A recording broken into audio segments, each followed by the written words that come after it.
बाद जो अगला नंबर आता है वो असदुद्दीन ओवैसी का है। अभी तक जितनी भी आप राजनीति उनकी देखे होंगे, वह राजनीति एक तरीके से एंटी बीजेपी ही रही है। एंटी बीजेपी ना कहूँ, जो उनकी राजनीति है वह प्रो मुस्लिम राजनीति यहाँ पर वो करते चले आए हैं।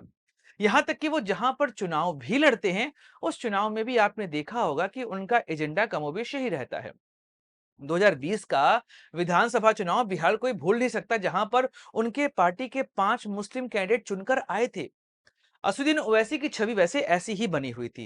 लेकिन 2013 में एक डेलीगेशन पाकिस्तान गया था, उसमें उनका भाषण बहुत बहुत प्रसिद्ध हुआ था और जो सवाल-जवाब वहाँ पर पाकिस्तानी रिपोर्टर से हुए थे, उसके जवाब आज भी फेमस, चूँकि वह सोशल मीडिया का दौर नहीं था, ऐसे में वह बातें बहुत नहीं आई। लेकिन हर कोई जानता था कि अगर भारत के पक्ष रखने की बात आती है, तो असदुद्दीन ओवैसी इसमें सबसे आगे रहते हैं। लेकिन अब ये सोशल मीडिया का दौर था और सोशल मीडिया के दौर में अभी तक असदुद्दीन ओवैसी की जो छवि बनी हुई थी, वो छवि एक तरीके से मुस्लिम नेता की ही बनी हुई थी। और कई सारे ऐसे भी लोग थे जो उनको बीजेपी की बी पार्टी कहते थे कि भाई ये जहां खड़े होंगे वहां पर मुस्लिम वोट काटेंगे, इस वजह से बीजेपी को फायदा होगा। लेकिन पहलगाम में हुए आतंकी हमले के बाद जो स्टैंड यहाँ पर असदुद्दीन ओवैसी ने लिया, वह पूरे तरीके से भारतीय जो समाज है उसमें एक नया संदेश लेकर गया कि भाई यह नेता तो कितना राष्ट्रवादी है।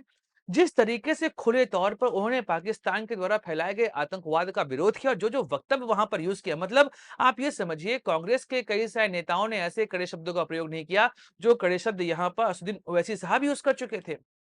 उन्होंने कहा कि भाई धर्म पोषक गोली मारने वाले इंसान हो ही नहीं सकते, खुले तौर पर उन्होंने कहा, जबकि कांग्रेस और बाकी कुछ पार्टियों में कई सारे ऐसे नेता थे जो कि इस धर्म वाली बात को साइडलाइन करते दिखाई दिए। तो जो इमेज असुद्दीन ओवैसी की यहाँ पर बदली है, वह उनकी राजनैतिक जो गरिमा है उसको और यहाँ पर बढ़ाता हमको दिखाई देने वाला है। और आने वाले समय में आप देखेंगे उनका वोट बैंक भी यहाँ पर बढ़ेगा और खासकर यूपी और बिहार में यहाँ पर एआईएमआईएम की बढ़ता रसूख आपको साफ दिखाई देने वाला है। दोस्तों, 10 स्वदेश एक मंच है जहां पर हम निष्पक्ष पॉलिटिकल एनालिसिस करते हैं। अगर आपको हमारा पॉलिटिकल एनालिसिस पसंद आता है तो आप यूपीआई के माध्यम से हमारी मदद भी कर सकते हैं। बाकी हमारे चैनल को सब्सक्राइब करिए, वीडियो को लाइक करिए और वीडियो को शेयर जरूर करिए।